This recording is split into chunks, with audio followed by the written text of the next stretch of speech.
Okay students, information point of view से आपको यह भी याद रखना है कि मोनोमर्स बनाने के लिए मिनिमम 100 मॉलिक्यूल्स तो होना चाहिए। तो 100 या मोर देन 100 मॉलिक्यूल आपस में कंबाइन होकर ही पॉलीमर का फॉर्मेशन करते हैं।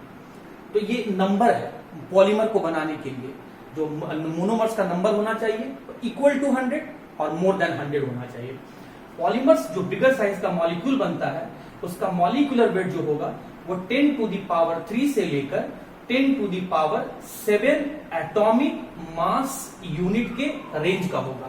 तो ये हो गया number of monomer to form the polymer, ये हो गया पॉलीमर जो बना पॉलीमर उसका मॉलिक्यूलर वेट। और सबसे पहला जो पॉलीमर बनाया गया था ह्यूमन बीइंग के द्वारा उसका नाम है PVC, जिसका फुल फॉर्म है polyvinyl chloride. Polyvinyl chloride was the first polymer to be synthesized by the human being and that too accidentally। मतलब इंटेंशन के साथ नहीं बनाया गया था, वो अपने आप गलती से बन गया। लेकिन सबसे पहला बनने वाला पॉलीमर कौन सा था? PVC। पॉलीमर का मॉलिक्यूलर वेट कितना होता है? 10 टू द पावर 3 से लेकर 10 to the power 7 atomic mass unit के रेंज का होगा। और पॉलीमर को बनाने के लिए हमें मोनोमर्स का कितना नंबर चाहिए? इक्वल टू 100 या ग्रेटर देन 100। तो ये 3 पॉइंट आपको हिस्टोरिकल पॉइंट ऑफ व्यू से आपको इसको याद रख लेना है। अब हम लोग एक नया टॉपिक फिर इसमें पढ़ने जा रहे हैं, that is degree of polymerisation. Degree of polymerisation. तो स्टूडेंट जैसा कि मैंने अभी अभी आपको बताया था कि मोनोमर से पॉलीमर्स बनना, इसी प्रोसेस को हम लोग कहते हैं पॉलीमराइजेशन। मोनोमर से पॉलीमर्स का फॉर्मेशन होना, इसी प्रोसेस को हम लोग कहते हैं पॉलीमराइजेशन। जैसे एग्जांपल के फॉर्म में हम लोग ले रहे हैं और हम लोग यहां पर कहते हैं कि 250 ग्लूकोज का मॉलिक्यूल आपस में कंबाइन कर स्टार्च पॉलीमर का फॉर्मेशन करता है। तो यहां पर मोनोमर कौन सा होगा? ग्लूकोज। पॉलीमर क्या होगा? स्टार्च। और ग्लूकोज मोनोमर से स्टार्च पॉलीमर बनने के प्रोसेस को क्या कहें? पॉलीमराइजेशन। और ये जो नंबर है, the number of monomers which combine to form the polymer, now this number of monomers is known as the degree of polymerisation. कितना नंबर मोनोमर्स का कंबाइन होके पॉलीमर को बना रहा है, उसी नंबर को हम लोग कहते हैं डिग्री ऑफ पॉलीमराइजेशन। और एग्जांपल के फॉर्म में हम लोग देखते हैं, जैसे हमने कहा 6000 से लेकर 10,000 ग्लूकोज मॉलिक्यूल, मैं शॉर्ट में लिख रहा हूं, ग्लूकोज मॉलिक्यूल आपस में कंबाइन होकर सेल्यूलोज पॉलीमर का फॉर्मेशन किया। तो पॉलीमर कौन सा बना? सेल्यूलोज। मोनोमर कौन सा लिए? ग्लूकोज। और मोनोमर का कितना नंबर लिए? 6000 से 10,000। तो ये जो नंबर ऑफ मोनोमर्स है जो पॉलीमर को बना रहा है, इसी को हम लोग कहेंगे डिग्री ऑफ पॉलीमराइजेशन। तो डिग्री ऑफ पॉलीमराइजेशन क्या होगा? वो नंबर, मोनोमर्स का वो नंबर जो कंबाइन होकर पॉलीमर्स को बना रहा है, मोनोमर के उसी नंबर को हम लोग कहते हैं डिग्री ऑफ पॉलीमराइजेशन। और भी बहुत सारा example student, 10,000 isoprene unit. Isoprene monomer है जो आपस में कंबाइन होकर एक पॉलीमर बना रहा है। उस पॉलीमर का नाम क्या है? Natural rubber. तो नेचुरल रबर तो ये एक पॉलीमर हो गया।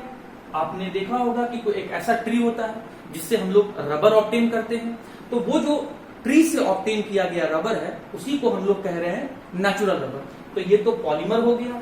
और ये पॉलीमर बना किससे है? आइसोप्रीन से है। तो आइसोप्रीन का कितना नंबर लेके नेचुरल रबर बन जाए? तो उसका नंबर जो लिया गया है वो 10,000 है। तो ये जो मोनोमर्स का नंबर है जो आपस में केमिकल बॉन्ड से कंबाइन होकर पॉलीमर बनाया है, इसी नंबर को हम लोग कहते हैं डिग्री ऑफ पॉलीमराइजेशन।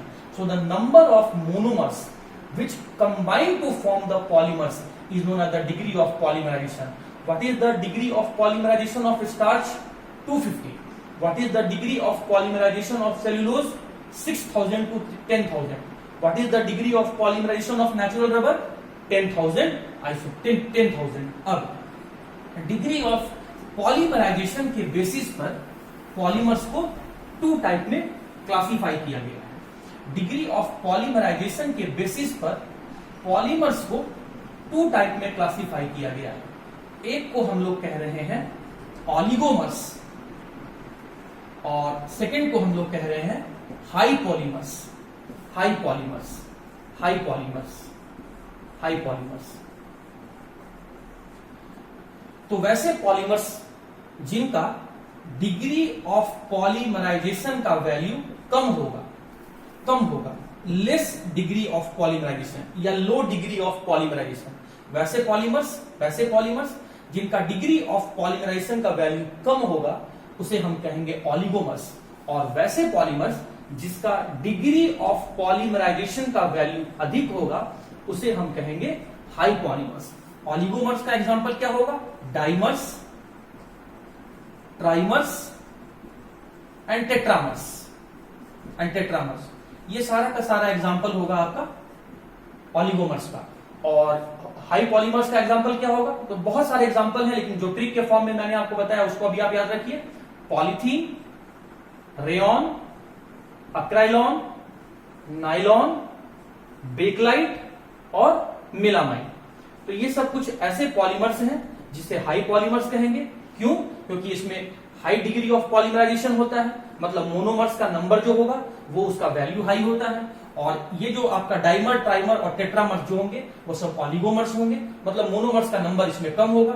अच्छा, डाइमर में तो 2 ही मॉलिक्यूल है, ट्राइमर में 3 ही मॉलिक्यूल है, टेट्रामर में आपका 4 ही मॉलिक्यूल है, फिर भी इनको ऑलिगोमर्स क्यों कहा गया है? क्योंकि इनका जो मॉलिक्यूलर वेट का रेंज होता है वो 10 टू द पावर 3 से लेकर 10 to the power 7 atomic mass unit होता है।